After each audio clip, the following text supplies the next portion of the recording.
Business की बड़ी दुनिया में सिर्फ बड़े नंबर्स दिखाना काफी नहीं होता। उन नंबर्स के पीछे का लॉजिक और उनकी टाइमिंग सबसे ज्यादा मैटर करती है। हाल ही में अदानी और वेदांता के बीच एक बहुत बड़ी टक्कर हुई। मुद्दा था बैंकरप्ट हो चुकी जयप्रकाश एसोसिएट्स यानी जेपी ग्रुप को खरीदने का। वेदांता ने अदानी से बड़ा बिड अमाउंट ऑफर किया, फिर भी बैंक्स ने अदानी को चुना। एनसीएलटी में जीत अदानी की हुई और अब कोर्ट में भी एक नया ट्विस्ट आ गया है। ऐसा क्यों हो रहा है? आइए इसके पीछे के असली बिजनेस और लीगल लॉजिक को समझते हैं। पहले बैकग्राउंड समझिए। जेपी ग्रुप पर लगभग 57,000 करोड़ रुपए का कर्ज था। बिडिंग में अनिल अग्रवाल की वेदांता ने करीब 16,000 करोड़ का एक बड़ा हेडलाइन नंबर दिखाया, जबकि अदानी एंटरप्राइजेज ने करीब 14,535 करोड़ रुपए की बिड दी।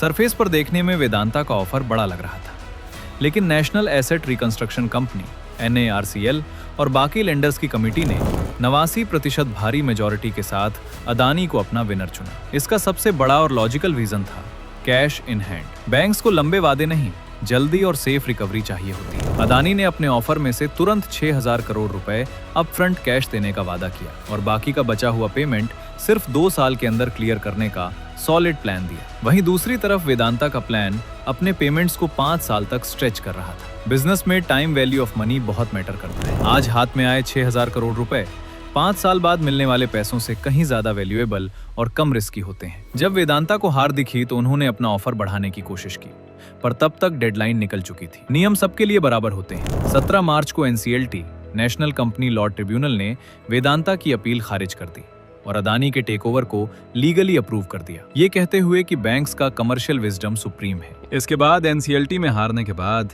वेदांता सीधे NCLAT अपीलेट ट्रिब्यूनल पहुंच गई डील पर स्टे लगवाने। और फिर 24 मार्च 2026 को अदानी ग्रुप की एक बहुत बड़ी जीत में NCLAT ने अदानी के रेजोल्यूशन प्लान पर स्टे लगाने से साफ मना कर दिया। ट्रिब्यूनल ने डायरेक्ट किया है कि फाइनल ऑर्डर जो भी हो, लेकिन फिलहाल अदानी के प्लान का इम्प्लीमेंटेशन नहीं रोका जाएगा। ये फैसला तब आया है जब कुछ ही दिन पहले NCLAT ने वेदांता को नेचुरल जस्टिस की याद दिलाते हुए अदानी के पीठ पीछे एक तरफा ऑर्डर लेने से रोक दिया था। ये पूरा केस एक मास्टर क्लास है कि मेगा एक्विजिशंस में सिर्फ बड़ा नंबर फेंकना काम नहीं आता। आपका कैश फ्लो कितना सॉलिड है और लीगल प्रोसेस कितना ट्रांसपेरेंट है, असल गेम वही डिसाइड करता है। NCLAT के स्टे देने से इनकार करने से साफ है कि अदानी का फाइनेंशियल स्ट्रक्चर और लीगल स्टैंडिंग उन्हें पूरी तरह बैक कर रही है। आपको इस कॉर्पोरेट बैटल के बारे में क्या लगता है? कमेंट्स में बताएं और ऐसे ही लॉजिकल बिजनेस एनालिसिस के लिए चैनल को सब्सक्राइब करना ना भूलें।